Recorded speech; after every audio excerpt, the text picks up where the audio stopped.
Hey guys, सो बड़े दिनों बाद मैं आपसे बातें कर रहा हूँ। हालांकि मैं बेसिक्स ऑफ सी में वीडियो डाले जा रहा हूँ और आज भी डाली थी, डेली डाल रहा हूँ, उसमें डालता रहूँगा। और पैरेलल में ये beyond the basics with C वाला प्लेलिस्ट भाई ज़रा थोड़ा भर दें, है ना। अच्छा नहीं लग रहा 2 वीडियो डाली हुई है बस। अच्छा सुनो, उसकी पहली वीडियो जरूर देख लेना, दूसरी भी देख लेना अगर ज़्यादा नॉलेज चाहिए तो। वैसे दूसरी ऑप्शनल है, देखो या मत देखो। पहली वाली तो मस्ट है, उसे देखे बिना इस वीडियो को मत देखना, नहीं तो आपका टाइम वेस्ट होगा। और ये वीडियो लंबी होने वाली है, तो अगर आपके पास टाइम है और पेशेंस है तो ही देखना भाई, वरना एडवांस आपको नहीं आने वाला। टू बी ऑनेस्ट मैं बता रहा हूँ, आप बेसिक तक कैलकुलेटर बनाते रहोगे बस। तो पहला आप अगर ध्यान रखना भाई, बेसिक्स अगर क्लियर नहीं है सी में तो यार इस वीडियो को मत देखना। पहले बेस बना लो मेरी बेसिक प्लेलिस्ट में जाकर, ठीक है। मैं रोज डाल रहा हूँ, रोज उसको फॉलो करो। ये थोड़ा एडवांस लेवल के उन लोगों के लिए जो बेसिक सीख चुके हैं और पक चुके हैं कैलकुलेटर बना के, यहाँ वहाँ नेट पे उन्हें कुछ रिसोर्स भी नहीं मिल रहा है, तो उनके लिए, खासकर इंडियंस के लिए। तो भाई देखो, पहले तो यहाँ पे ऊपर बहुत सारी मैंने हेडर्स फाइल्स इंक्लूड करी।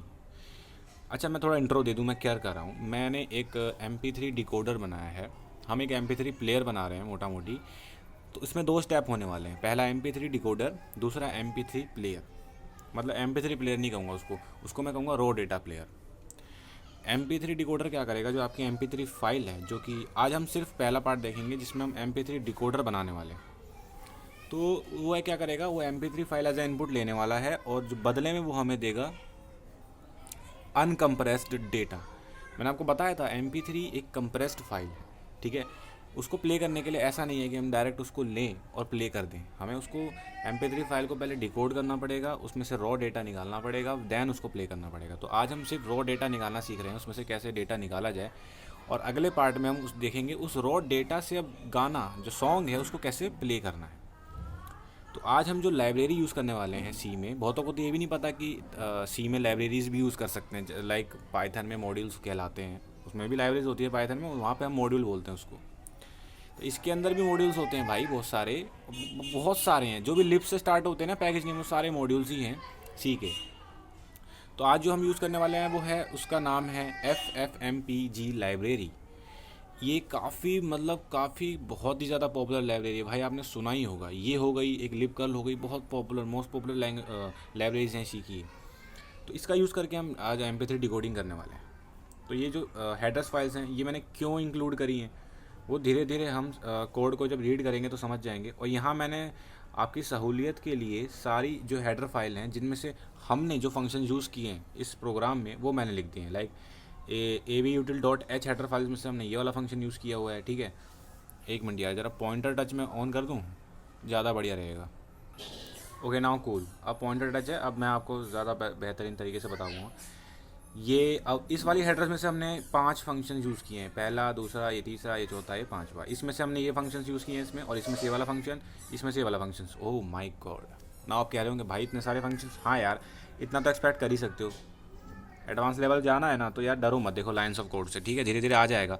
आज हम पूरा अच्छे डिटेल से बताऊँगा आपको, ठीक है। मेन फंक्शन स्टार्ट करते हैं, ये डिकोड पैकेट वाला फंक्शन बाद में देखेंगे जो हमने बनाया है। बाकी मेन फंक्शन से स्टार्ट करते हैं। सबसे पहले हमने यहाँ पे कुछ वेरिएबल्स डिक्लेयर किए हैं और इनिशियलाइज भी किए हैं, और सारे कांस्टेंट है। कांस्टेंट का मतलब अब यार क्या बताऊँ, ये तो बेसिक का पार्ट है, छोड़ो। आउट चैनल्स, यहाँ पे जो अच्छा एक बात और बता रहा हूँ मैं, ये आउट चैनल्स है, आउट सैम्पल्स हैं, सैम्पल रेट है, ये मैंने क्यों लिखे हैं, आउट क्यों लगा रखा है इसके अंदर से। दरअसल बात यह है कि यहाँ पे हम रिसैम्पलिंग भी करेंगे, पैकेट को डिकोड करने से पहले उसमें रिसैम्पलिंग भी करेंगे। Now what is resampling here? Resampling is nothing, कुछ नहीं है रिसैम्पलिंग। इसका मतलब ये है कि जो इनपुट में ऑडियो डेटा आएगा ना, उसको अलग ही फॉर्मेट में कन्वर्ट कर देंगे। बात समझ रहे हो? यानी कि इनपुट में किसी भी तरीके का मैं इस प्रोग्राम के बता रहा हूँ कि इस प्रोग्राम में मैं क्या कर रहा हूँ। इनपुट में मैं MP3 फाइल लूँगा, चाहे उसके अंदर किसी भी तरह का फॉर्मेट हो, सैम्पल फॉर्मेट हो, ठीक है। उसका जो सैम्पल रेट होता है, ठीक है, सैम्पल रेट चाहे कुछ भी हो, मैं हमेशा उसको चेंज कर दूंगा। किस में? एक ऐसी ऑडियो डेटा में जिसका सैम्पल रेट ये होगा, ठीक है। आउट सैम्पल छोड़ो, ये तो कुछ नहीं है। और जिसके अंदर नंबर ऑफ़ चैनल्स 2 होंगे। नंबर ऑफ़ चैनल का 2 का मतलब जो साउंड हमें मिलेगा वो स्टीरियो होगा, मोनो नहीं होगा, स्टीरियो होगा। मोनो में एक ही चैनल होता है। वैसे भी हमें पता ही है जो MP3 में हम रीड करने वाले हैं वो 2 ही हैं, बट स्टिल हमने तब भी डिफाइन कर दिया है, क्या पता एक हो, वैसे एक होगा नहीं, तब भी कर दिया हमने 2। और सैम्पल रेट भी यही इन जनरल यही होता है मेरे भाई। अच्छा, रिसैम्पलिंग में जो यहाँ पे रिसैम्पलर जो है हमारा इस लाइब्रेरी में जो रिसैम्पलर हमें दिया गया है, उसकी सबसे खास बात ये है कि इनपुट में अगर मान लो वही फॉर्मेट, वही नंबर ऑफ़ चैनल्स, वही सैम्पल रेट उस ऑडियो में है जो कि हम चाहते हैं, तो जो रिसैम्पलर है कुछ नहीं करता, फिर as it is data pass कर देता है। भाई क्यों को रिसैम्पलिंग करेगा जब जो हमें चाहिए था वो ऑलरेडी है। बट इन केस अगर जो इनपुट में आ रहा है वो आउटपुट में जो हमें चाहिए था, वो आउटपुट डेटा में लाइक हमें नंबर ऑफ़ चैनल 2 चाहिए थे, तो उसमें नंबर ऑफ़ चैनल मान लो 1 है, तो क्या करेगा, वो कन्वर्ट कर देगा, वो 1 से 2 चैनल में कन्वर्ट कर देगा उसको। सिमिलरली अगर सैम्पल रेट उसका कुछ और था तो वो इसमें कन्वर्ट हो जाएगा। अगर सैम्पल रेट यही था तो कन्वर्जन नहीं होगा, ठीक। यानी कि ज़रूरत पड़ने पर ही रिसैम्पलर अपने आप काम करेगा, अदरवाइज़ वो नहीं काम करेगा। आगे बढ़ें तो पहला फंक्शन यहाँ पे यूज़ करने वाले हैं हम AV samples get buffer size function. इसके बारे में कुछ जानकारी यहाँ पे मैंने लिखी हुई है। तो सबसे इसमें अंदर जो पहला आर्गूमेंट है वो अभी इग्नोर कर दो, आपके काम की चीज़ वो नहीं है, या अगर आपको ज़्यादा क्यूरियोसिटी हो रही है तो ऑफिशियल डॉक्यूमेंटेशन जाओ, वहाँ पे रीड करो। सेकंड नंबर ऑफ़ आर्गूमेंट जो है वो है नंबर ऑफ़ चैनल्स। सेकंड में जो हमने इसको दे रहे हैं वो नंबर ऑफ़ चैनल्स दे रहे हैं, और नंबर ऑफ़ सैम्पल्स, एक चैनल पे कितने नंबर ऑफ़ सैम्पल्स हम चाहते हैं वो दे रहे हैं। सैम्पल फॉर्मेट, तो यहाँ पे सैम्पल फॉर्मेट जो है यानी कि जो सैम्पल है उसका फॉर्मेट क्या है, ठीक है, वो एंड अलाइनमेंट 0 डिफ़ॉल्ट के लिए 1, नो हमें कोई अलाइनमेंट नहीं चाहिए, हमने 1 पास करा देंगे सीधा सीधा। और रिटर्न में क्या देगा, रिटर्न में number of bytes required to hold a frame. वैसे इसका जो रिटर्न है वो इंटीजर होने वाला है, ठीक है, उसको मैं कॉन्स्टेंट में सेव कराने वाला हूँ मैक्स बफर साइज़ में। तो यहाँ पे पहले मैंने नल दे दिया, ये तो रट लो, ठीक है। ये अभी पहला आर्गूमेंट हमारे काम की चीज़ है नहीं इस वीडियो के लिए। दूसरा आउट चैनल्स। अच्छा, ये भी सैम्पल गेट बफर साइज़ करता क्या है, ये क्या करेगा, ये आपसे कुछ चीज़ें पूछेगा एज अ आर्गूमेंट जो हम दे देंगे। उसके बाद क्या करेगा, ये एक बफर साइज़ का कैलकुलेशन करेगा हमारे लिए। किस चीज़ के लिए बफर साइज़, हम किस चीज़ के लिए बफर साइज़ कैलकुलेट कर रहे हैं भाई, यहाँ पे हम एक फ्रेम को होल्ड करने के लिए जितनी मेमोरी या जितने बाइट्स हमें लगने वाले हैं वो हमें पता करना है, समझ रहे हो।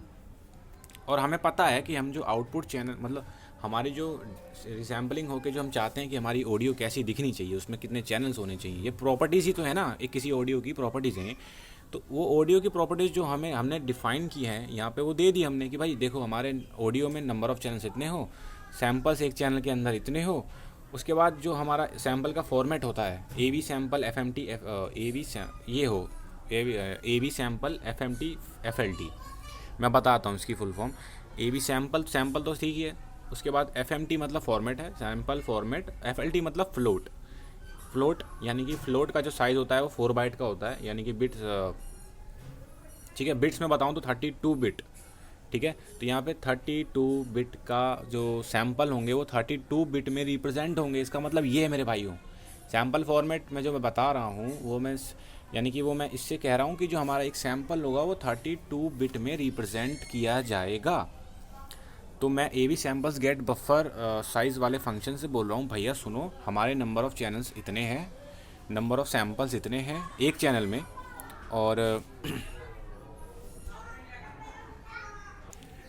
और जो हमारा AV सैम्पल्स FMT FLT है, यानी कि जो हमारा सैम्पल का फॉर्मेट होने वाला है, यानी कि कितने बिट में वो रिप्रेजेंट होगा, प्लस वो फ्लोट पॉइंट में रिप्रेजेंट होगा। फ्लोट पॉइंट में क्या होता है कि -1.0 से 1.0 के बीच की वैल्यू, ये थोड़ा मैथमेटिकल चीज़ हो गई, ठीक है, इतना हमें घुसना नहीं है क्योंकि हमें कोई ऑडियो इंजीनियर नहीं बनना। मैं इतना बता दूँ, जो सैम्पल का जो फॉर्मेट होता है, एक सैम्पल कितने बिट्स में यहाँ रिप्रेजेंट में होगा, 32 बिट में रिप्रेजेंट होगा, दैट्स इट, ठीक है। उसके बाद 1, हमें कोई अलाइनमेंट नहीं चाहिए, कोई स्पेशल अलाइनमेंट हमें नहीं चाहिए, तो 1 दे दिया मैंने। अब उसके बाद भाई देखो यहाँ पे मैं मैक्स ये छोड़ दे यार, ये मैंने ऐसे लिखा है, मैंने डीबगिंग के लिए लिखा था। जब मैंने कोड लिख रहा था तो जाहिर सी बात है एक बार में कोड एक्सपेक्ट मत करना कभी भी, अगर एज अ प्रोग्रामर हमेशा क्या होता है, कोड में कुछ ना कुछ दिक्कत आई जाती है। तो उसी के लिए डीबगिंग के लिए मैंने किया था, तो उसके बाद मैं सफल परीक्षण हो गया था इसका। तो इसको छोड़ दो ना, ये लाइन इग्नोर कर देना, ठीक है। अभी आप पहली लाइन मैंने आपको बता दी किस काम आती है। सेकंड, भाई वीडियो बहुत लंबी हो जाएगी, मैं बता रहा हूँ, और भाई देखो इसमें मैं कुछ नहीं कर सकता। अब यहाँ पे 2 चीज़ें हम लेने वाले हैं। सबसे पहली चीज़ AV फॉर्मेट कॉन्टेक्स्ट टाइप का एक पॉइंटर, ठीक है, ये एक स्ट्रक्चर ही है जो कि हमें इस लाइब्रेरी में देखने को मिलेगा। इस टाइप का इस डेटा टाइप का हमने एक वेरिएबल बनाया है P फॉर्मेट कॉन्टेक्स्ट नाम से। P देखो ये एक ट्रेडिशन है। पी जो स्मॉल पी है वेरिएबल से लिखने का, वेरिएबल से पहले अगर हम पी लिखते हैं तो इसका मतलब ये डिनोट करता है कि ये जो वेरिएबल का नाम है, दरअसल ये जो वेरिएबल है एक पॉइंटर वेरिएबल है, समझ रहे हो। अब पॉइंटर पता होना चाहिए मेरे भाई, अदरवाइज आपको समझ में नहीं आएगा ये। अब यहाँ पे देखो ये फंक्शन हम यूज़ कर रहे हैं A V format alloc context. ये क्या करेगा, ये कॉन्टेक्स्ट बनाएगा, ए वी फॉर्मेट कॉन्टेक्स्ट बनाएगा, एलोकेट करेगा और इसमें यहाँ पे इसका उसका रेफरेंस हमें दे देगा उस मेमोरी ब्लॉक का। ये फॉर्मेट कॉन्टेक्स्ट किस काम आने वाला है अभी बताता हूँ, आगे चलते रहो, टेंशन मत लो। उसके बाद हमें कोडेक पैरामीटर्स टाइप का एक A V codec parameters type का पॉइंटर बनाया कोडेक पैरामीटर्स नाम से, उसको अभी नल दे दिया मैंने, ठीक है, वो कहीं पॉइंट नहीं कर रहा अभी। उसके बाद ये A V lock set level, ये हमारे काम की चीज़ अभी नहीं है, इसे बाद में देखेंगे। नाउ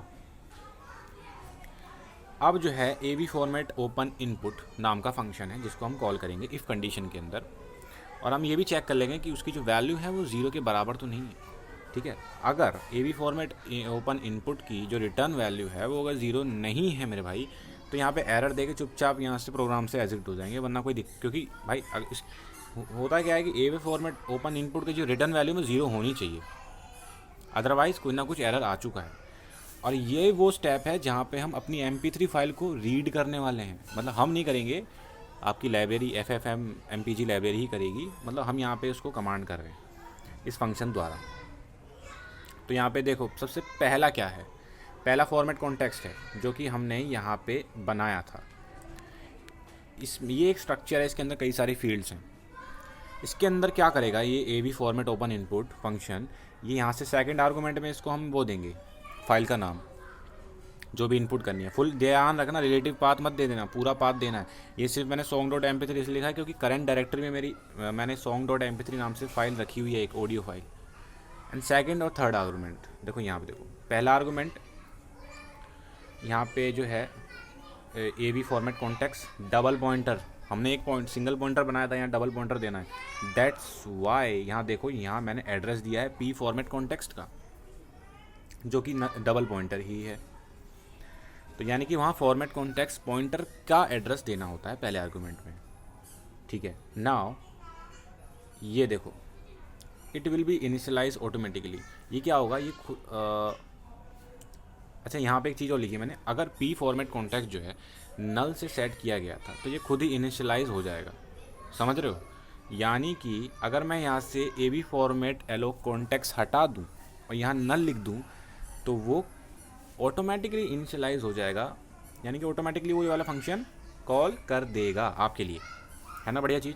बट मैंने कहा छोड़ यार मैं ही कॉल कर देता हूँ नल, ठीक है, इतना हेडेक क्यों दूँ। नाउ सेकंड आर्गूमेंट होगा कॉन्स्ट कैर पॉइंटर, जो कि कुछ नहीं फाइल का नाम होगा, या तो आप खुद ही दे दो सीधा एक एज अ लिटरल, या आप वेरिएबल में सेव करा रखा तो वो वेरिएबल दे देना।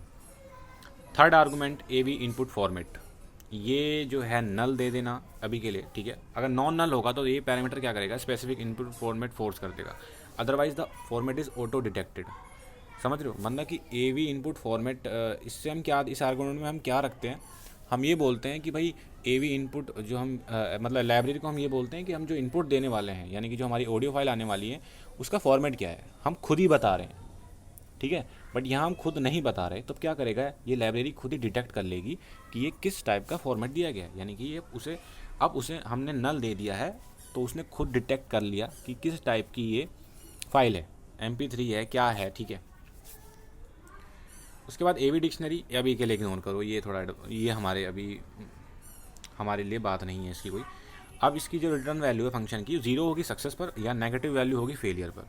अच्छा आप ए वी str एरर इसका एक फंक्शन है, इस लाइब्रेरी के साथ आता है, उसमें आप मीनिंगफुल एरर मैसेज फाइंड कर सकते हैं हर नेगेटिव वैल्यू के लिए। उसके लिए लिंक यहाँ दिया है, इस लिंक पे चले जाना और पढ़ लेना थोड़ा सा, ठीक है।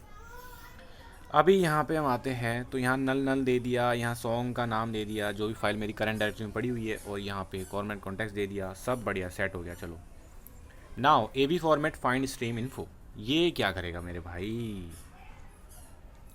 Now this is useful for file formats with no headers such as MPG, MP3 files.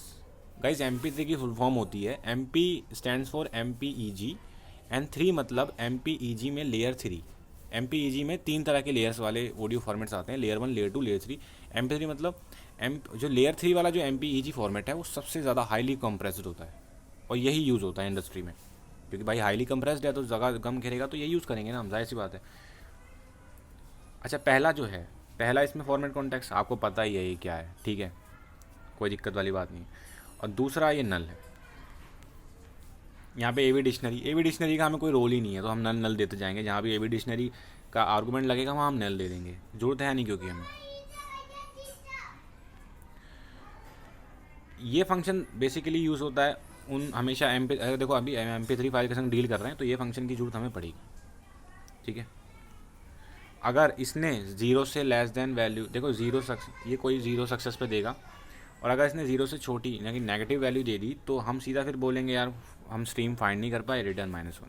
Streams क्या है यार? ये स्ट्रीम ऑडियो स्ट्रीम होती है, वीडियो स्ट्रीम होती है, यहाँ पे सिर्फ ऑडियो स्ट्रीम है, दैट्स वाई सिर्फ ऑडियो स्ट्रीम हम फाइंड कर रहे हैं। स्ट्रीम इन्फो, हम स्ट्रीम की इन्फॉर्मेशन फाइंड कर रहे हैं, दैट्स इट, ठीक है, और कुछ नहीं। और वो स्ट्रीम इन्फो फाइंड करके कहाँ पे सेव होगी? इसी कॉन्टेक्स्ट में एक फील्ड होती है स्ट्रीम की, उसके अंदर सेव कर देगा। अच्छा unsigned int stream index 0, unsigned क्यों लिया मैंने? इंट भी ले सकता था, अनसाइंड क्यों लिया भाई? जस्ट शो करने के लिए कि भाई देखो स्ट्रीम इंडेक्स तो नेगेटिव हो नहीं सकता ना, इसलिए। नाउ स्ट्रीम इंडेक्स क्या है अभी बताते हैं, टेंशन मत लो।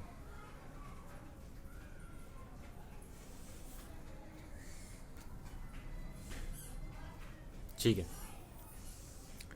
ओके, एक मिनट, चलो ठीक है। हाँ, यहाँ पे लूप चला रहे हैं, लूप में पहले में कुछ दिया ही नहीं मैंने, कुछ इनिशियलाइज़ नहीं किया है, वो मेरी मर्जी होती है, ठीक है, कि मैं यहाँ कुछ इनिशियलाइज़ करूँ या ना करूँ। आपको शायद अब में से बहुतों को पता भी नहीं होगा कि हम इसमें से कुछ भी हम चाहें तो हटा सकते हैं। ध्यान से देखो, पहला तो है ही नहीं इसके अंदर, मैंने जहाँ पे वेरिएबल इनिशियलाइज़ करते हैं और क्रिएट करते हैं वो है ही नहीं, हटा दिया। दूसरे में कंडीशन वाला स्टेप है, और तीसरे में जो भी हम इंक्रीमेंट डिक्रीमेंट करते हैं। तो अभी क्या कर रहे हैं हम? स्ट्रिंग इंडेक्स, सबसे पहले तो लूप चलेगा, कंडीशन चेक होती नहीं, फॉर लूप तो पहले चलेगा, तो पहले चला देते हैं लूप। सॉरी, पहले में तो कंडीशन चेक होगी, ये वाला नहीं चलेगा, सॉरी। तो stream index is less than format context NB streams. NB streams क्या है? ये ऊपर आओ, ये देखो, वो जो मैंने लिखा हुआ है ना उसको मैंने और सिंप्लीफाइड कर दिया है। यहाँ पे 0, स्ट्रीम इंडेक्स 0 है ना, तो वहाँ पे फॉर लूप में स्ट्रीम इंडेक्स की जगह 0 is less than number of streams. भाई सुनो, वीडियो फाइल अगर होती है ना तो वहाँ पे नंबर ऑफ स्ट्रीम्स 2 होती हैं, एक तो खुद वीडियो एंड ऑडियो। बट अगर जब मैं बात करूँ सिर्फ ऑडियो की तो वहाँ पे एक ही स्ट्रीम है, वो खुद ऑडियो स्ट्रीम है, तो इसलिए नंबर ऑफ स्ट्रीम्स एक ही होती है। तो यहाँ पे 0 लेस देन 1 हो जाएगा। उसके बाद स्ट्रीम इंडेक्स प्लस करेंगे, ठीक है।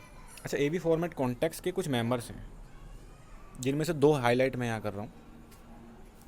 पहला NB स्ट्रीम्स, जो कि आपने देख लिया मैंने कैसे एक्सेस कर रहा हूँ, and second AV streams type का स्ट्रीम्स, वो भी डबल पॉइंटर है, ध्यान रखना।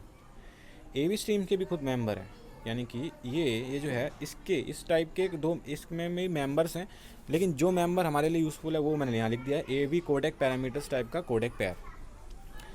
और मेरे भाई AV कोडेक पैरामीटर्स का भी ये भी एक स्ट्रक्चर है और इसके भी मेंबर्स हैं, देख रहे हो भाई? पेशेंस लगेंगे आपको, 2-3 बार वीडियो देख लेना, समझ में आएगा। इसके मेंबर्स क्या है? इसके मेंबर स्ट्रक्चर, भाई स्ट्रक्चर क्लियर है ना आपका, वरना समझ में नहीं आएगा, आपको बता रहा हूँ मैं। AV मीडिया टाइप का इसके अंदर एक कोडेक टाइप है, और AV कोडेक ID में कोडेक ID रखी हुई है। ये क्यों बताया मैंने, अभी बताता हूँ। यहाँ जो है फॉर्मेट कॉन्टेक्स्ट में मैंने गया और स्ट्रीम्स में गया मैं, ठीक है। फॉर्मेट कॉन्टेक्स्ट में मैंने स्ट्रीम एक्सेस किया। अभी यहाँ देखो स्ट्रीम्स जो था, यहाँ पे रहा स्ट्रीम, ये डबल पॉइंटर है, यानी कि इसको मैं एज ए एरे ट्रीट कर सकता हूँ। तो यहाँ पे स्ट्रीम्स में एरे में स्ट्रीम इंडेक्स दिया, स्ट्रीम इंडेक्स बेसिकली 0 ही है अभी तो, और स्ट्रीम इंडेक्स यानी कि 0, अंदर उससे उस पर्टिकुलर स्ट्रीम 0 पे जो स्ट्रीम पड़ी हुई है उससे मैंने क्या एक्सेस कर सकता हूँ भाई? AV स्ट्रीम के जो मेंबर्स हैं वो एक्सेस कर सकता हूँ, यानी कोडेक पेयर एक्सेस कर सकता हूँ। कोडेक पेयर एक्सेस किया, कोडेक पेयर को एक्सेस करने के बाद मैं एक्सेस कर सकता हूँ कोडेक टाइप और कोडेक ID दोनों, क्योंकि वो दोनों इसी के मेंबर्स हैं। तो कोडेक टाइप यहाँ पे एक्सेस किया। कोडेक टाइप मैंने क्यों चेक कर रहा हूँ, किससे चेक कर रहा हूँ? AV मीडिया टाइप ऑडियो से, जाहिर सी। लेकिन यहाँ मुझे चेक करने की ज़रूरत नहीं थी, बिकॉज ये तो लाजमी है मेरे भाई, एक ही स्ट्रीम होने वाली है, उसका टाइप भी AV मीडिया टाइप ऑडियो ही होने वाला है, ऑडियो टाइप की स्ट्रीम होगी, ये कोई वीडियो नहीं है जहाँ पे मुझे ये चेक करना पड़े कि वीडियो स्ट्रीम चेक कर रहा हूँ या ऑडियो स्ट्रीम ले रहा हूँ, ठीक है। ये ऑडियो है तो ये पार्ट आप इग्नोर कर सकते हो। ये यहाँ पे बेसिकली मैं यही चेक कर रहा हूँ कि जो मेरी स्ट्रीम टाइप है वो ऑडियो है कि नहीं, जो कि यहाँ पे रिडंडेंट है, बट स्टिल आपको इन्फॉर्मेशन देने के लिए मैंने यहाँ पे ये किया हुआ है। ठीक है, अगर AV मीडिया टाइप ऑडियो है उस पर्टिकुलर इंडेक्स पे स्ट्रीम, तो मैं क्या कर रहा हूँ वहाँ पे जो स्ट्रीम्स हैं उस स्ट्रीम के कोडेक पैरामीटर्स में सारे कोडेक पैरामीटर्स के अंदर सेव करा ले रहा हूँ, यानी कि और यहाँ पे जो AV स्ट्रीम है यहाँ से मैं स्ट्रीम भी सेव कर रहा हूँ। हालांकि स्ट्रीम का कोई यूज़ नहीं होने वाला है, बट स्टिल मैं बता दिया आपको स्ट्रीम कैसे ले सकते हो। कोडेक पैरामीटर्स का यूज़ है वो आगे जाके होने वाला है। और जैसे ही मैंने ये ले लूँगा उसके बाद मैं लूप ब्रेक कर दूँगा, दैट्स ऑल। अच्छा, यहाँ पे find decoder will give suitable decoder of type. अब देखो मेरे भाई, हम यहाँ पे डिकोडर बना रहे हैं तो हमें चाहिए होगा एक डिकोडर, जो कि ये लाइब्रेरी प्रोवाइड कराती है। हर टाइप के लिए अलग डिकोडर होते हैं इसमें, तो हमें करेक्ट टाइप के लिए डिकोडर चाहिए। तो वो अब मैंने जो ऊपर कोडेक पैरामीटर्स लिए हैं ना, ये किस दिन काम आएंगे? ये इसी दिन काम आने वाले हैं मेरे भाई। उस कोडेक पैरामीटर से मैं कोडेक आईडी निकाल लूँगा। कोडेक पैरामीटर्स में एक मेंबर है कोडेक आईडी, इसके अंदर सेव है कि, और हर कोडेक आईडी के लिए एक पर्टिकुलर डिकोडर इसके अंदर है। मुझे कोडेक आईडी इसलिए चाहिए थी ताकि मैं बेस्ट सुटेबल डिकोडर निकाल सकूं, और मैंने डिकोडर फाइंड कर लिया है, जो कि और इसकी जो रिटर्न वैल्यू है वो AV कोडेक टाइप की होगी। दैट्स वाई मैंने कोडेक में ले लिया। कोडेक की फुल फॉर्म कोडर डिकोडर होती है, अगर आपको पता ना तो मैं बता दूं। नाउ AV कोडेक कॉन्टेक्स्ट, मैंने यहाँ पे AV कोडेक कॉन्टेक्स्ट ये क्या करेगा अभी बताता हूँ आपको। सबसे पहले तो इसको एलोकेट कर लो, AV कोडेक एलो कॉन्टेक्स्ट 3। यहाँ पे हर चीज़ की मेमोरी एलोकेट करने के लिए इनके खुद के कस्टम फंक्शंस हैं, आपको वही यूज़ करना है। यहाँ पे आपको इसके पैरामीटर में कोडेक देना होता है, जो कि हमने यहाँ से गेट किया हुआ होता है। वो कोडेक आप दोगे तो ये आपके लिए AV codec alloc context memory allocate करके देगा। तो भैया यहाँ पे उस कोडर यानी कि डिकोडर के लिए बेसिकली हमने कॉन्टेक्स्ट यहाँ पे एलोकेट कर लिया है। यहाँ पे हमेशा पॉइंटर के संग ही डील हो रही है। देखो ये भी पॉइंटर टाइप का, हमें पॉइंटर टाइप का ही बनाया। And I love pointers because देखो उससे स्ट्रक्चर में पॉइंटर यूज़ करते हैं ना, तो उसमें एक बढ़िया सा हम एरो यूज़ कर सकते हैं, हम एरो ऑपरेटर यूज़ कर सकते हैं उसके फील्ड्स को, उसके मेंबर्स को एक्सेस करने के लिए, जो कि मुझे ज़्यादा एलिगेंट लगता है। अच्छा, उसके बाद असर्ट फंक्शन यूज़ कर रहे हैं। देखो असर्ट फंक्शन कोई बड़ी बात नहीं है। असर्ट फंक्शन क्या करता है, इसके अंदर मैं अगर कोई चीज़ देता हूँ, अगर वो नल है तो ये आपका प्रोग्राम टर्मिनेट कर देगा तुरंत। आपको कोई रिटर्न करने की जरूरत भी नहीं है, कोई कंडीशन चेक करने की जरूरत नहीं है। तो मैंने क्या कर रहा हूँ, कोडेक कॉन्टेक्स्ट भाई किसी भी हाल में नल नहीं होना चाहिए, ठीक है। और ये डिबगिंग के लिए यूज़ होता है, यानी कि डेवलपिंग प्रोडक्शन में यूज़ नहीं होता, ध्यान रखना। अगर आप किसी को दे रहे हो, अगर आप कमर्शियल यूज़ कर रहे हो अपने प्रोग्राम का, अपने एंड यूजर्स को दे रहे हो, भाई असर्ट का यूज़ वहाँ पे मत कर देना। वहाँ पे आपको एलिगेंटली बढ़िया से आपका प्रोग्राम अगर क्रैश होने जा रहा है तो बढ़िया से हो, बाकायदे एरर बता के। यहाँ मैंने सीधा यार देखो लेज़ी पर्सन बंदे हैं प्रोग्रामर, तो असर्ट डाल दिया। असर्ट फंक्शन बस इतना करेगा, कोडेक कॉन्टेक्स्ट अगर नल हुआ तो तुरंत एग्जिट हो जाएगा। अभी देखो बस उसके बाद यहाँ पे AV codec parameters to context, ये फंक्शन भैया क्या करेंगे, ये फंक्शन क्या करेंगे, इसमें दो पैरामीटर्स जाएंगे। सबसे पहला पैरामीटर जो कोडेक कॉन्टेक्स्ट हमें एलोकेट किया, दूसरा कोडेक पैरामीटर्स जो हमने निकाले थे वहाँ से, कोडेक के बारे में जानकारी जो भी थी होती है। अब कोडेक पैरामीटर्स क्या करेगा, इस कोडेक पैरामीटर्स को कोडेक कॉन्टेक्स्ट में कॉपी कराने का काम करता है। हालांकि इसका नाम भी देखो वैसा ही है, AV codec parameters to context, यानी कि ये जो सेकंड आर्गूमेंट है इसमें जो भी पैरामीटर्स हैं कोडेक के, वो कोडेक कॉन्टेक्स्ट में कॉपी कर दिए जाएंगे। अगर नहीं कर पाए तो रिटर्न करा देंगे -1 से और हम एग्जिट हो जाएंगे। अब आता है AV codec open two function. ये क्या करेगा, अब यहाँ पे देखो मैंने कुछ लिखा है, initialize the AV codec context to use the given AV codec. ये आपके AV कोडेक कॉन्टेक्स्ट को इनिशियलाइज कर देगा ताकि हम गिवन AV कोडेक को यूज़ कर सकें। पहला तो आप जानते हैं, you know it. Second CDC, ये आपको अभी CDC यूज़ किया था ना हमने, ये दरअसल ये कोडेक है जो हमने मतलब डिकोडर है बेसिकली, जो हमने इस फंक्शन से फाइंड किया था इस कोडेक आईडी के लिए। तो यहाँ पे पहला कोडेक कॉन्टेक्स्ट, सेकंड में कोडेक जो कि डिकोडर है, तीसरा नल। AV डिक्शनरी अगेन, तो नल दे दो उसको चुपचाप। अब ये क्या कर रहा है, एक्चुअली में यहाँ पे जाके डिकोडर ओपन किया जाएगा, AV कोडेक कॉन्टेक्स्ट को यहाँ पे इनिशियलाइज कर दिया जाएगा AV, ठीक है, जो गिवन AV कोडेक है उसको उसके लिए। और यहाँ पे बेसिकली डिकोडर को ओपन किया जा रहा है ताकि इसमें स्ट्रीम्स हम डाल सकें। हालांकि अगर नहीं ओपन कर पाया तो अगेन अगर 0 से छोटी वैल्यू दे रहा है ये लेस देन नेगेटिव, देखो हमेशा जो मोस्ट ऑफ द फंक्शंस यहाँ पे हैं एरर पे, किसी भी टाइप के एरर के लिए नेगेटिव वैल्यू देंगे। तो आप चेक कर सकते हैं, अगर वैल्यू 0 से लेस देन है तो चुपचाप एग्जिट हो जाएं, या जो करना है आप कर सकते हो। अब मेरे भाई फ्रेम, देखो फ्रेम क्या होते हैं ये आपको पता ही नहीं तो क्या करोगे, यहाँ पे आलू छीलोगे, चुपचाप जाओ और पहली वीडियो देख के आओ भाई मेरी। तो फ्रेम के लिए मैंने मेमोरी एलोकेट कर ली। मैंने आपको बताया हर चीज़ के लिए मेमोरी एलोकेट यहाँ करनी पड़ेगी, और सबके लिए इसके खुद के अलग से फंक्शंस हैं। यहाँ पे हम खुद से मैलॉक यूज़ नहीं कर सकते। तो यहाँ ए वी फ्रेम एलॉक हम यूज़ करेंगे, ए वी अपना फ्रेम, और फ्रेम यहाँ पे ए वी फ्रेम टाइप का होता है। ओके नाउ अगर फ्रेम भाई बाकायदे नल हो गया तो यहाँ पे हम लिख देंगे could not allocate memory for frame, क्योंकि अगर ये मेमोरी एलोकेट नहीं कर पाया तो नल दे देगा। नाउ अब पैकेट भी चाहिए हमें। पैकेट क्या है यहाँ पे? पैकेट मैंने नहीं बताया था आपको, बेसिकली ये ऑडियो प्रोग्रामिंग का तो नहीं है। पैकेट तो कहीं भी यूज़ हो सकता है, नेटवर्किंग में पैकेट का ज़्यादा यूज़ होता है इस वर्ड का। पैकेट मैं अभी आपको बताऊंगा जब रीड करेंगे ना तब, ठीक है। पैकेट वैसे पैकेट ही होता है, अब बाद में बताऊंगा थोड़ा सा। तो यहाँ पैकेट भी चाहिए होगा, तो उसके लिए भी मेमोरी एलोकेट की ए वी पैकेट टाइप का पैकेट होता है। अगेन पॉइंटर है ये, और नल दिया तो कुड नॉट एलोकेट मेमोरी करके हम निकल लेंगे। हाँ, ये देखो ये आया बेहतरीन चीज़, SWR allocate set OPTS function, जो कि हो रहा है यूज़ यहाँ पे रहा। दरअसल गाइस यही हमारा रिसैम्पलर है। SWR कॉन्टेक्स्ट पहले हमें चाहिए होगा, हर चीज़ का यहाँ कॉन्टेक्स्ट बनाना पड़ता है मेरे भाई, क्या करें। तो बेसिकली रिसैम्पलिंग जो फंक्शन करता है वो अभी आया नहीं है, लेकिन उससे पहले रिसैम्पलिंग से पहले जो हमें कुछ स्टेप्स लेने पड़ेंगे रिसैम्पलर को बताने के लिए कि क्या क्या, मतलब रिसैम्पलिंग करनी कैसे है, जो इनपुट में ऑडियो आएगी वो किस टाइप की आने वाली है, उसकी प्रॉपर्टीज़ क्या होंगी, आपको जो रिसैम्पल होने के बाद आउटपुट ऑडियो चाहिए वो किस टाइप की होनी चाहिए, ये सब भाई ये सब रिसैम्पलर को बताना पड़ेगा ना। तो वही हम कर रहे हैं अब यहाँ पे। SWR allocate set OPTS function में हम वो सारा डिटेल्स देंगे जो कि रिसैम्पलर को चाहिए होगी रिसैम्पलिंग के दौरान। तो पहला जो इसका आर्गूमेंट है वो नल है।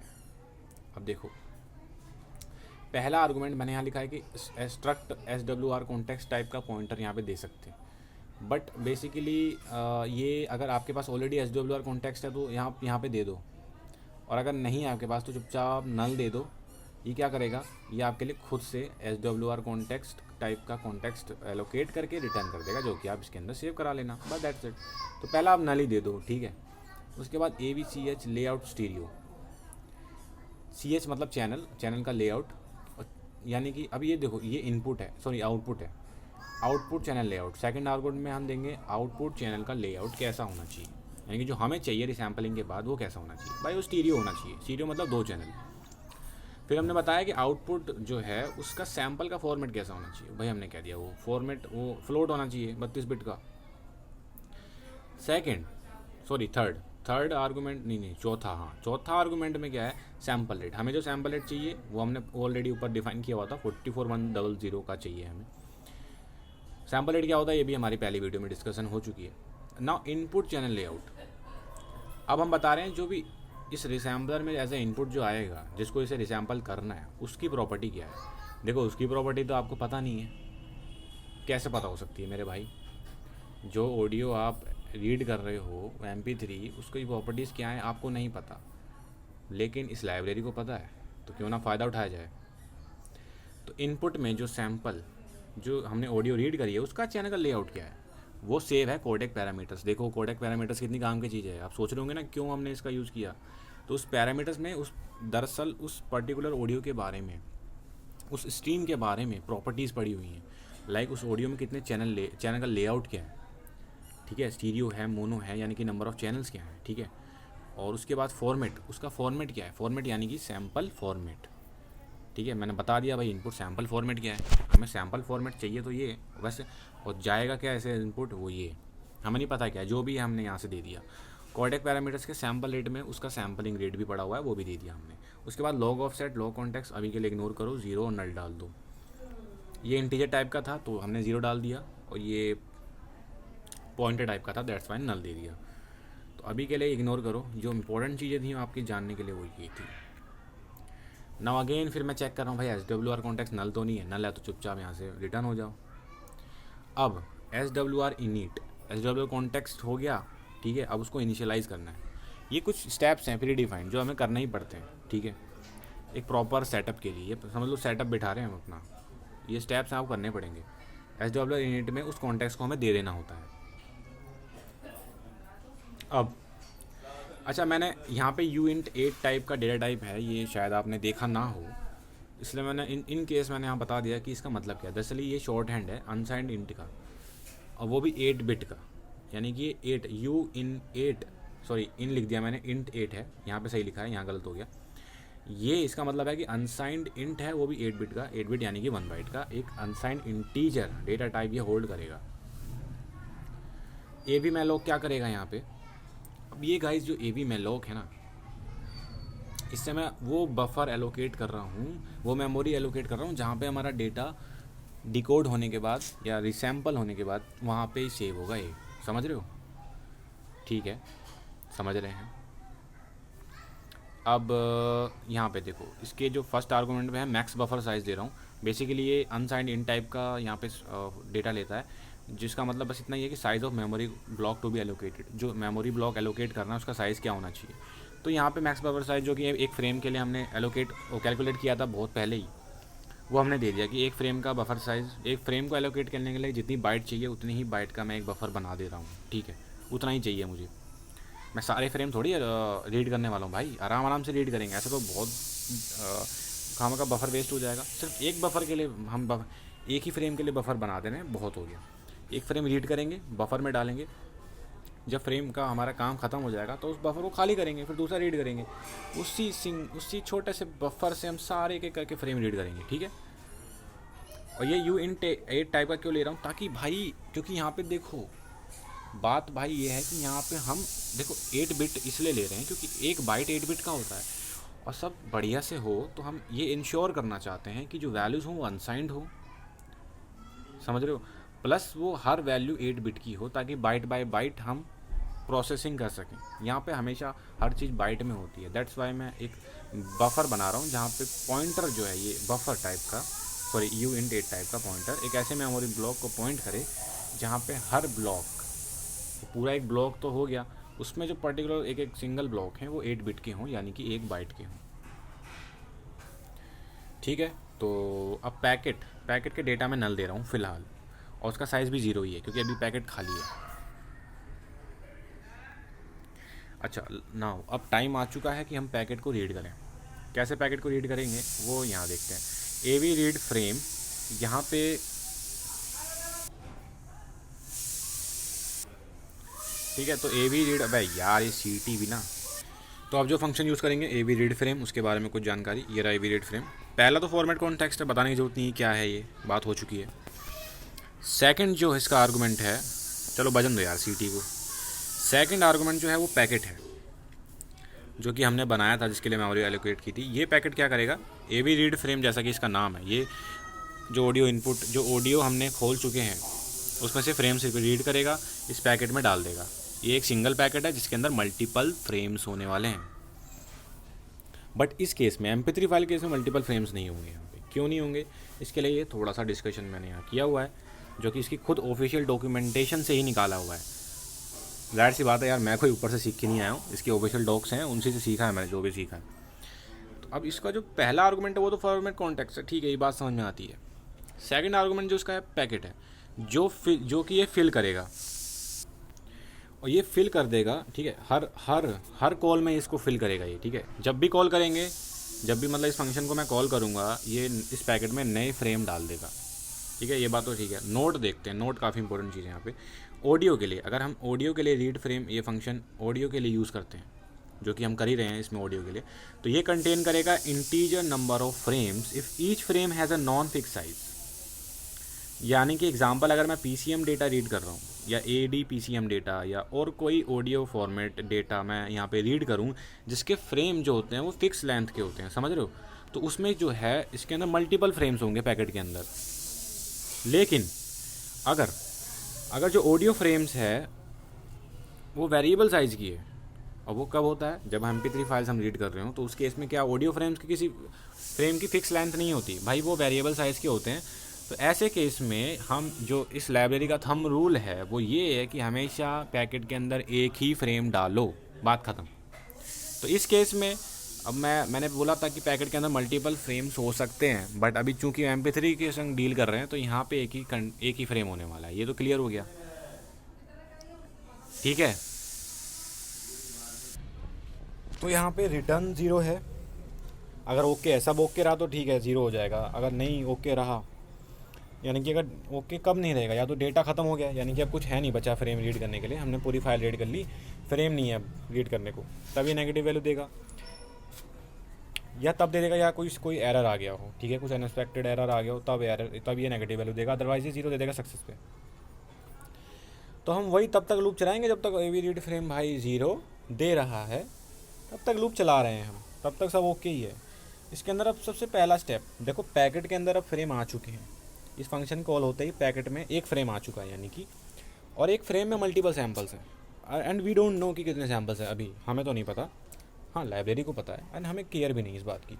इस पैकेट में एक फ्रेम है और इस फ्रेम के अंदर मल्टीपल सैम्पल्स हैं, अभी इतना बात समझ लो। नाउ इस पैकेट में पैकेट बोल रहा हूँ, इस पैकेट में ये पैकेट भी एक स्ट्रक्चर ही है, यहाँ पे हर चीज़ स्ट्रक्चर है जिसके कुछ मेंबर्स होते हैं। इस पैकेट के एक मेंबर है स्ट्रीम इंडेक्स। स्ट्रीम इंडेक्स की जो वैल्यू है अगर मेरे इस स्ट्रीम इंडेक्स से मिलती है, यानी कि स्ट्रीम इंडेक्स क्या मेरा 0 है था, स्ट्रीम इंडेक्स 0 ही था, जाहिर सी बात। अगर स्ट्रीम इंडेक्स इसका जो है 0 है और इसका भी स्ट्रीम इंडेक्स 0 है, जो कि 0 है ही मेरे भाई, 0 है, यहाँ पे चेक करने की भी जरूरत नहीं थी वैसे, बट स्टिल हमने चेक कर लिया। क्योंकि देखो यार अगेन मैंने आपको बताया पैकेट में यहाँ पे 2 स्ट्रीम इंडेक्स भी हो सकते थे, बात समझ रहे हो, ऑडियो वीडियो वाला सिस्टम है ना, यहाँ पे सिर्फ ऑडियो के संग डील कर रहे हैं, वैसे इसकी जरूरत नहीं थी, लेकिन स्टिल मैं चेक कर लेता हूँ, कोई बात नहीं। जो मेरा स्ट्रीम इंडेक्स है वो 0 है, वो ये है कि नहीं, चेक कर लिया भाई, ठीक है। तो यहाँ पे अब यहाँ पे इंट रेस्पॉन्स 0, अब रेस्पॉन्स 0 क्या है यार, अच्छा आपके मन में एक बात आई, यहाँ पे मैं स्ट्रीम इंडेक्स 0 बोल रहा हूँ, हालांकि फॉर लूप में स्ट्रीम इंडेक्स स्टार्टिंग में 0 था, बट फॉर लूप में बाद में तो 1 हुआ होगा ना। बट अगेन एक बात नोटिस की आपने, वहाँ मैंने ब्रेक लगा रखा है, यानी कि इससे पहले कि फॉर लूप उस स्ट्रीम इंडेक्स को 1 कर पाता, मैंने ब्रेक लगा दिया और स्ट्रीम इंडेक्स की वैल्यू स्टिल 0 ही रह गई, दैट्स वाई यहाँ पे 0 ही है। एक रिस्पॉन्स नाम का वेरिएबल बना दिया, 0 से इनिशियलाइज करा। अब जो पैकेट देखो, पैकेट हमारे पास है, ये रहा पैकेट पड़ा हुआ है, इसमें एक फ्रेम पड़ा हुआ है, इस ये इनकोडेड डेटा है, अभी डिकोडिंग नहीं हुई है, मैंने एक कस्टम फंक्शन खुद का बनाया डिकोड पैकेट नाम से, वहाँ पे हम वो लॉजिक लगाने वाले हैं जिससे रिसैम्पलिंग और डिकोडिंग दोनों वहीं पे होने वाली है। तो इसमें मैं क्या क्या देने वाला हूँ, कोडेक कॉन्टेक्स्ट, पैकेट, फ्रेम, बीच में कुछ अगर भूल जाते हो तो वीडियो पॉज करो, प्रीवियस करो, अगेन देखो, SWR कॉन्टेक्स्ट, बफर जो हमने एलोकेट किया है, जाहिर सी बात है, आउट सैम्पल्स जिसकी वैल्यू 1024 है, एंड आउट चैनल जो कि 2 है, और मैक्स बफर साइज जो कि हमने कैलकुलेट किया था। अब डिकोड पैकेट में मैंने, चलो डिकोड पैकेट में चलते हैं अब, ठीक है। ये सबसे नीचे है, सॉरी यही तो है, ये रहा फंक्शन यहाँ डिफाइन किया हुआ है, और चलो बेहतरीन, बहुत ही बेहतरीन। सबसे पहला फंक्शन यहाँ पे क्या यूज़ कर रहे हैं, सेंड पैकेट मेरे भाई, AV codec send, sorry AV code, अरे यार AV कोड लिख दिया यहाँ पे, AV कोडेक है, ठीक है, AV कोडेक सेंड पैकेट। ये जो फंक्शन है ये जिम्मेदार है किस चीज़ का, इसकी रिस्पॉन्सिबिलिटी है कि जो हमें पैकेट इसको देंगे, सबसे पहले कोडेक कॉन्टेक्स्ट तो लगेगा ही लगेगा पहले पैरामीटर में, दूसरे में पैकेट जो कि हमने डिकोड पैकेट को दिया हुआ था, ये रहा जो कि हमने पास किया हुआ है इसको, ये पैकेट में एक फ्रेम पड़ा हुआ है, मैंने क्या किया, इसको पैकेट दिया भाई, ये ले पैकेट, और ये ला कोडेक का कॉन्टेक्स्ट, कोडेक यानी कि डिकोडर का कॉन्टेक्स्ट, तू ऐसा कर इस पैकेट को ले जा डिकोडर को दे दे ताकि वो डिकोड कर सके। तो AV कोडेक सेंड पैकेट ने क्या किया, पैकेट को सेंड कर दिया डिकोडर के पास, ये ले भाई डिकोडर भैया, ये रहा पैकेट, फ्रेम पड़ा हुआ है, इसको चुपचाप डिकोड कर दे, आनाकानी मत करियो। लेकिन भाई क्या पता कोई आनाकानी वो कर दे, कोई दिक्कत आ जाए उसको, उसका मन ना करे, ऐसी कुछ बात हो जाए जो होनी नहीं चाहिए थी, तब क्या, तब सेंड पैकेट को पता, वो डिकोडर जो है सेंड पैकेट को बोल देगा कि ऐसा है भाई, मेरा मन नहीं है डिकोडिंग करने का, ये ले रिस्पॉन्स कोड <0 नेगेटिव, कुछ एरर आ चुका है और तू देख लियो अपना। तो मैंने क्या करा, जैसे ही रिस्पॉन्स 0 से कम हुआ है तो मैं रिटर्न रिस्पॉन्स कर रहा हूँ, डायरेक्ट रिस्पॉन्स रिटर्न कर देता हूँ, फंक्शन ख़त्म यहीं से। अगेन अगर रिस्पॉन्स बढ़िया था, पॉजिटिव था, यानी कि 0 था, तो मैं क्या करा, वाइल रिस्पॉन्स जब तक 0 या रिस्पॉन्स 0 या 0 से बड़ा है, मैं क्या करूँगा, इसके अंदर आऊँगा। हालांकि रिस्पॉन्स 0 से बड़ा चेक करने की जरूरत नहीं है, मुझे बस इतना ही देखना है कि रिस्पॉन्स 0 होना चाहिए बस। तो इसको भी आप हटा सकते हो, ये देख सकते हो कि रिस्पॉन्स 0 है कि नहीं। यहाँ पे इक्वालिटी का साइन हो सकता है, ठीक है, 0 से। अब रिस्पॉन्स, अगेन रिस्पॉन्स की वैल्यू चेंज की जा रही है, यहाँ पे देख सकते हो। अब ये कौन चेंज कर रहा है, यहाँ पे रिसीव फ्रेम। अब सुनो मेरी बात, इसने सेंड कर दिया डिकोडर को, डिकोडर ने डिकोड कर दिया। अब भाई डिकोड कर दिया उसने, लूँगा कैसे? वो ये वाले भैया जो हैं, ये वाले भैया जो हैं हमारे एवी कोड एक रिसीव फ्रेम भैया, इनका काम है उस डिकोडर से फ्रेम, जो डिकोडेड फ्रेम है वो ला के आपको देना। अब वो ला के देगा, लेकिन पकड़ोगे इसमें कटोरा तो लेके जाओ। वो कटोरा हमारा फ्रेम है, जो कि हमने मेन कोड में फ्रेम के लिए मेमोरी एलोकेट की थी, कुछ उसको दिया नहीं था। अब देखो यहाँ आके डिकोडेड फ्रेम इसके अंदर सेव कर दिया गया है। पहला पैरामीटर वही कोड है, कॉन्टेक्स्ट है, जो कि डिकोडर के लिए कॉन्टेक्स्ट है। नाउ अब रिस्पॉन्स अगर A V error E again है, या अगर response A V E error E O F है, ये कुछ मैक्रोज हैं जो कि प्री डिफाइंड है लाइब्रेरी में। इसका मतलब ये होता है कि डिकोडर जो है अभी डिकोडिंग करने की स्टेट में नहीं है, कुछ भी इंटरनल एरर हो सकते हैं। अगर रिस्पॉन्स और ये एरर, रिस्पॉन्स अगर इसके बराबर हो गया, यानी कि A V E error E O F, यानी कि जो डेटा है वो उसका एंड हो गया, ई ओ एफ यानी कि एंड ऑफ फाइल हो गया, यानी कि मतलब वो पूरा फ्रेम रीड नहीं हो पाया किसी भी वजह से, वो पहले ही एंड हो गया, तो भी ये एरर आ सकते हैं। 2 तरह के एरर मैंने चेक कर लिए ओरिंग के साथ। तो रिटर्न -1 कर दो चुपचाप, तो यहाँ ठीक है। अगर ऐसा नहीं हुआ, यानी कि अगर भाई भगवान की दुआ से सब अच्छा हुआ और रिस्पॉन्स कोड बढ़िया आ गया, 0 से बड़ा, मतलब 0 आ गया यार, 0 से, आई थिंक मैं इसका भूल रहा हूँ इसकी रिटर्न वैल्यू यार, 0 से बड़ी थी क्या नहीं, चलो छोड़ो यार, बस इतना जान लो थंब रूल। वैसे ऑफिशियल डॉक्यूमेंटेशन में देख लेना, इसकी वैल्यू 0 ही आती है वैसे। वैसे हाँ, इतना थंब रूल रखो कि कोई भी एरर आता है ना तो पक्का रिस्पॉन्स कोड 0 से तो छोटा ही होगा, नेगेटिव। अच्छा, यहाँ पे अब SWR कन्वर्ट फंक्शन ये आपका रिसैम्पलिंग करेगा। अरे कहाँ गया भाई, सॉरी, ये थोड़ा सा फोकस करते हैं। ये जो SWR कन्वर्ट फंक्शन है, इसमें पहला आर्गुमेंट SWR कॉन्टेक्स्ट, ये वही कॉन्टेक्स्ट है जो SWR का हमने बनाया था। बफर डबल पॉइंटर, यानी कि जो बफर हमने क्रिएट किया था ना, उसका एड्रेस देना है, एड्रेस ऑफ ऑपरेटर लगा के, क्योंकि जब ये कन्वर्ट करेगा तो इस बफर में ही बफर में डेटा डाल देगा, ठीक है, जो भी रिसैम्पल करके डिकोड करके इस बफर में डाल देगा। सॉरी, डिकोड नहीं करेगा, रिसैम्पल करेगा। तो भैया डिकोड नहीं करेगा, सॉरी, डिकोड तो हम पहले कर चुके हैं, वो डिकोडर ने कर दिया है, ठीक है। फ्रेम पड़े हमारे पास, उसको रिसैम्पलिंग के लिए भेज रहे हैं बस, जो कि रिसैम्पल होकर इस बफर में आ जाएंगे। आउट सैम्पल्स वही 1024 है। दरअसल ये यहाँ पे 1024 जो मैं दे रहा हूँ, ये मैं SWR कन्वर्टर से बोल रहा हूँ, यही हमारा रिसैम्पलर है भाई। रिसैम्पलर भाई, मैं आपसे बोल रहा हूँ, जो भी मैं आपको दूंगा सैम्पल्स, बहुत सारे सैम्पल्स आने वाले हैं इसके पास रिसैम्पलिंग के लिए, बट मैं ऐसे बोल रहा हूँ कि आप ना 1024 यानी कि 1024 सैम्पल्स ही जो हैं एक बारी में रिसैम्पल कर दोगे ना तो चलेगा। बट ध्यान रखना, ये जो मैं बोल रहा हूँ ना रिसैम्पलर से, ये मेरी कमांड नहीं है, ये रिक्वेस्ट है। रिसैम्पलर चाहे तो इससे कम, इससे ज़्यादा तो नहीं, लेकिन इससे कम सैम्पल्स को रिसैम्पल करके भेज सकता है। अब वो पता क्या चलेगा, ये यहाँ पे ये जो रिसैम्पलर है इसकी रिटर्न वैल्यू होगी उतने नंबर ऑफ सैम्पल्स जितने इसने रिसैम्पल कर दिए थे, और वही मैंने एक वेरिएबल में सेव करा लिया गॉट सैम्पल्स में। क्यों, इसका अभी बताता हूँ। यहाँ पे ये जो आर्गूमेंट है, ये फ्रेम का जो डेटा पड़ा वो दे दिया मैंने, और इसको मैंने टाइप कास्ट कर दिया UNT डबल पॉइंटर में, कॉन्स्ट में, समझ रहे हो।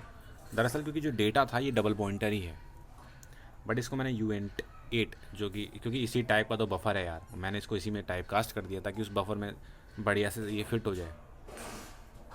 और फ्रेम नंबर ऑफ सैम्पल्स, अब यहाँ पे फ्रीज फ्रेम में मैंने बताया था एक फ्रेम में मल्टीपल नंबर ऑफ सैम्पल्स होते हैं, बट कितने होते हैं वो बताना पड़ेगा रिसैम्पलर को, तो वो यहाँ से बता दिया NB सैम्पल्स। इसमें ये डेटा इसमें सेव है कि कितने नंबर ऑफ सैम्पल्स इस फ्रेम में पड़े हुए हैं।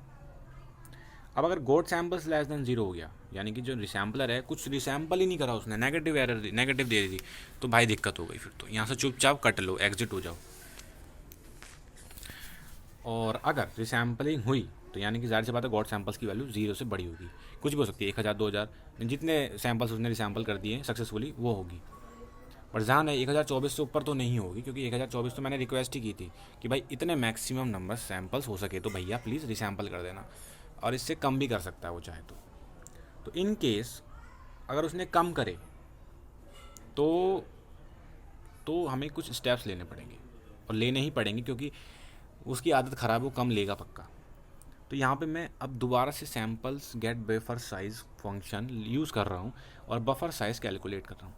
इस बार नल आउट चैनल्स वही है। अब यहाँ पे तो मैंने 1024 दिया था पिछली बार आउट सैम्पल्स वेरिएबल से, अब गॉड सैम्पल्स दे रहा हूँ क्योंकि अब जो मेरे पास सैम्पल्स हैं वो इतने हैं। अच्छा, ये बफर साइज़ कैलकुलेट करके आ रहा हूँ, करूँगा क्या इसका अभी बताता हूँ ना। गॉड सैम्पल्स दिया, जितने सैम्पल रिसैम्पल हुए थे उतने मैंने यहाँ दे दिए, और यहाँ पे वही फॉर्मेट दे दिया भाई, ये रहा फॉर्मेट उन सैम्पल होगा, और ये वन दे दिया नो अलाइनमेंट। असर्ट मैंने यहाँ लिख दिया, कंडीशन ये ट्रू होनी चाहिए, अदरवाइज रिजल्ट टर्मिनेट हो जाएगा। क्या कि बफर का साइज़ मैक्स बफर साइज़ के इक्वल हो या तो उससे छोटा हो, और ये लाजमी भी है। अगर इससे ज़्यादा हो गया तो समझ लो कुछ गड़बड़ हो गई है, क्योंकि मैक्स बफर साइज़ हमने 1024 सैम्पल्स 1024 सैम्पल्स के लिए मैंने वो बफर साइज़ कैलकुलेट किया था। और मैंने आपको बताया कि गॉड सैम्पल्स जो हैं कि जितने नंबर ऑफ़ सैम्पल्स रिसैम्पल्ड हो गए हैं सक्सेसफुली, वो हमेशा 1024 या तो सारे कर दिए उसने 1024 सैम्पल रिसैम्पल, या उसने 1024 सैम्पल से कम सैम्पल रिसैम्पल कर पाया, तो हमेशा उसका नंबर तो छोटा ही होगा। और उसके लिए अगर मैं बफर साइज़ कैलकुलेट करूँ गॉड सैम्पल्स के लिए, तो उसका बफर का जो साइज़ है वो भी लाजमी है कि मैक्स बफर साइज़ से छोटा ही होगा, जो कि 1024 सैम्पल के लिए बफर साइज़ कैलकुलेट किया गया था, और ये वाला। तो मैंने बफर साइज़ का करूँगा क्या, अब वो यहाँ पे देखो मैंने अब यहाँ पे मेन राइटिंग कर रहा हूँ मैं। ये जो फंक्शन है हमारा, ये जो डिकोडर है, पूरा हमारा प्रोग्राम है, ये मैंने किसी फाइल में सेव नहीं कर रहा हूँ, ये मैं std आउट में डायरेक्ट सेव कर रहा हूँ, ताकि हम वहाँ से रीडायरेक्ट कर लेंगे आउटपुट। ठीक है, तो राइट फंक्शन कॉल, पहला मैंने डिस्क्रिप्टर दे दिया std आउट फाइल नंबर, ये डिस्क्रिप्टर है उसका std आउट का, जो कि 1 है बेसिकली। इनपुट के लिए 0, आउटपुट के लिए 1 और एरर के लिए 2 होता है। सेकंड आर्गूमेंट में मैं दूंगा बफर, वो बफर जहाँ पे डेटा पड़ा हुआ है, इस बफर में वो सारे रिसैम्पल्ड डेटा पड़ा हुआ है। और बफर का साइज़ कैसे कैलकुलेट किया था हमने, यहाँ से, है ना, ये बाइट्स में साइज़ दिया गया है, क्योंकि देखो इस बफर में हमें पता है कितने सैम्पल्स पड़े हुए हैं, गॉड सैम्पल्स की मदद से हमें पता है, बट वो सैम्पल्स कितना स्पेस ऑक्यूपाई कर रहे हैं वो कैलकुलेट करने के लिए ये यूज़ हुआ था, और वही बफर साइज़ मैंने यहाँ दे दिया। अब बफर में इस बफर साइज़ यानी कि इतने बाइट्स बफर से उठाएगा, std आउट में डाल देगा, और मैं वहाँ से ले लूँगा। अभी दिखाऊँगा कैसे लूँगा। और यहाँ पे अगेन राइट फंक्शन जो है, इसकी रिटर्न वैल्यू बफर साइज़ ही होनी चाहिए, अगर नहीं हुई तो गड़बड़ है। यानी कि जितना मैंने बोला इससे कि भाई इतने आपको राइट करनी है, अगर वो राइट नहीं कर पाया तो गड़बड़ हो गई फिर। अब मैं यहाँ पे God samples again SWR convert कर रहा हूँ यूज़, बट दिस टाइम यहाँ पे देखो नल दे रहा हूँ। पिछली बार फ्रेम दिया था, और फ्रेम में कितने सैम्पल्स है वो दिए थे, अभी मैं फ्रेम दे नहीं रहा हूँ, नल दे दिया, और सैम्पल्स कितने 0 दे दिया। दरअसल ये हो रहा है कि SWR कन्वर्ट जो रिसैम्पलर है ना, ये अपना खुद का एक बफर एलोकेट करके रखता है इंटरनली। तो इसमें होता क्या है, कभी कभार ये आपने बोला 1024 सैम्पल रिसैम्पल कर दो, उसने कम सैम्पल रिसैम्पल कर दिए, और कुछ सैम्पल उसने रखे हैं अपने पास इन फ्यूचर के लिए, ताकि उसने सोचा कि बाद में मैं इसको रिसैम्पल करूँगा जब नेक्स्ट वो रिक्वेस्ट आएगी। तो अभी मैं यहाँ पे जब इसको नल दूंगा ना, तो रिसैम्पलर को जब मैं बोलूँगा कि भाई अब मैं फ्रेम नहीं दे रहा हूँ, नल दे रहा हूँ, तो वो समझ जाएगा कि उसके पास जो भी बफर में अब फ्रेम पड़े हुए हैं, सॉरी सैम्पल्स पड़े हुए हैं ना, वो उनको भी सैम्पल कर देगा, रिसैम्पल करके बफर में डाल देगा। और गॉड सैम्पल्स की वैल्यू जाहिर सी बात है 0 से बड़ी ही होगी। और ध्यान रखना अभी तो एक ही फ्रेम का काम हो रहा है, और ऐसे ही फिर अगेन ऐसे ये पूरा प्रोसेस चलता रहेगा। कब तक मेरे भाई, ये तब तक चलेगा जब तक ये वाला लूप चलेगा, तभी तक ये डिकोड पैकेट कॉल होता रहेगा। और ये ध्यान रखना, जैसे ये डिकोड पैकेट रिस्पॉन्स हमने लास्ट में 0 दे रहे हैं, वहाँ से जैसे इसको 0 मिलेगा, यहाँ पे ये वाला तो चलेगा नहीं, रिस्पॉन्स कोड अगर 0 से छोटा हुआ तो कंटिन्यू करेंगे, दोबारा से आगे बढ़ जाएंगे और फ्रेम को हम रीड करेंगे। अदरवाइज़ फ्रेम सक्सेसफुली रीड हुआ, डिकोड हुआ, तो हम क्या करेंगे, पैकेट जो हमारा था उसको इस फंक्शन के अंदर से गुजारेंगे, बिकॉज उस पैकेट में ओल्ड फ्रेम्स पड़े हुए हैं, और उसको हमें फ्लश करना पड़ेगा, जो कि इस फंक्शन द्वारा होता है। फ्लश करने के बाद दोबारा से रीड फ्रेम करेंगे, और तब तक जब तक ये रीड फ्रेम पॉजिटिव वैल्यू देगा तब तक हम डिकोडिंग करते रहेंगे। फ्रेम लेंगे, डिकोड पैकेट में डालेंगे, रीड फ्रेम लेंगे, फ्रेम मतलब पैकेट में डालेंगे, पैकेट इसको देंगे, ये पैकेट डिकोड करेगा, सैम्पल करेगा, फिर फ्रेम, ऐसी तरह चलता रहेगा, बहुत लंबा प्रोसेस चलता रहेगा। तो भाई वीडियो हो गई अप्रोक्स 1 घंटे की, और आपको मैंने काफ़ी लंबा कुछ समझा दिया है। अब ज़रा इसको रन करते हैं और रॉ डेटा देखते हैं कितने MB का मिलने वाला है। भाई सुनो भैया, जो ये कोड हमने लिखा है ना, इसको कंपाइल करने के लिए क्या लगेगा, कहाँ गया भाई, ये रहा देखो, मैंने कोड लिखा है FFmpeg latest डॉट सी नाम से, इसमें सेव किया, आउटपुट डिकोडर 2 नाम से सेव कर रहा हूँ। इसको मैंने लिंक करना पड़ेगा इन चारों लाइब्रेरीज से। इन चारों लाइब्रेरीज में वो सारे फंक्शंस की डेफिनेशन है जो हमने यूज़ किए हैं इस कोड में, समझ रहे हो। AB codec, AB util, AB format और SWR सैम्पल, ये चारों हमें लिंक कराने पड़ेंगे लाइब्रेरीज। और ध्यान रहे FFmpeg लाइब्रेरी इंस्टॉल होनी चाहिए, जाहिर सी बात है यार। तो ये हम करेंगे तो ये कंपाइल कर देगा कोड को, ठीक है। कोड कंपाइल होते ही अब हम इसको रन करने जा रहे हैं, ठीक है। तो डिकोडर, अब मैंने बोला ये std आउट में सारा डेटा हम इसमें सेव करा रहे हैं। आप चाहे तो फाइल में सेव करा सकते हैं, कहीं भी रो डेटा को सेव करा सकते हैं। ये तो बेसिक नॉलेज है ना, आपको पता होना चाहिए कैसे डेटा सेव कराना है। आपके पास डेटा है, बाइट्स ही तो है यार, बाइट्स कहीं भी सेव करा दो। तो ये मैं रो डेटा में ले रहा हूँ, ठीक है। तो ये जो है डिबगिंग, ये हम ऑफ़ कर सकते हैं, ठीक है। ये आपकी मर्ज़ी है, ऑफ़ कर दो, ठीक है। लॉग AB लॉग है, ये तो ऑफ़ किया जा सकता है।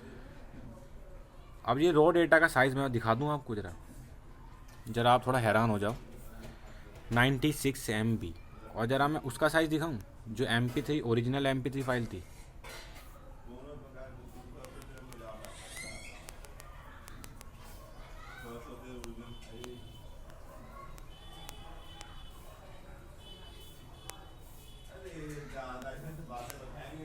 अरे भैया क्या करोगे मेरे भाई। अब ज़रा आप शॉक्ड हो जाओ, ये सॉन्ग 11 MB का है और इसका जो रो डेटा है, डिकोडेड डेटा, वो 96 MB का है। अब आप इस बात से अंदाज़ा लगा सकते हो कि क्यों हम MP3 फाइल यूज़ करते हैं इंस्टेड ऑफ रो डेटा। भैया रो डेटा ठीक है यार, इजी टू एक्सेस है, उसमें कोई डिकोडिंग नहीं चाहिए, बट भाई आप यूँ समझ लो ये सॉन्ग सिर्फ 3-4 मिनट का गाना है। अगर भजन की बात करूँ तो वो GB में पहुँच जाएंगे। अगर भाई रो डेटा हम यूज़ करेंगे तो डाउनलोडिंग करेंगे, अपलोडिंग करेंगे, क्या करेंगे हम, अचार डालेंगे क्या मेमोरी का। इसीलिए भाई MP3 फाइल्स बहुत ज़रूरी हैं। कंप्रेस फाइल्स हैं, 11 MB की हैं सिर्फ। देखो कंप्रेस होकर 11 MB हो गया, 96 कंप्रेस होकर 11 MB का हो गया, और इसी को डीकम्प्रेस किया तो 96 MB मिला है। अब इसी रॉ डेटा को हम प्ले करेंगे। एक और बात, आप सोच रहे होंगे यार यार यार इतना करना पड़ता है, MP3 प्लेयर्स यानी कि ऐसा करते होंगे।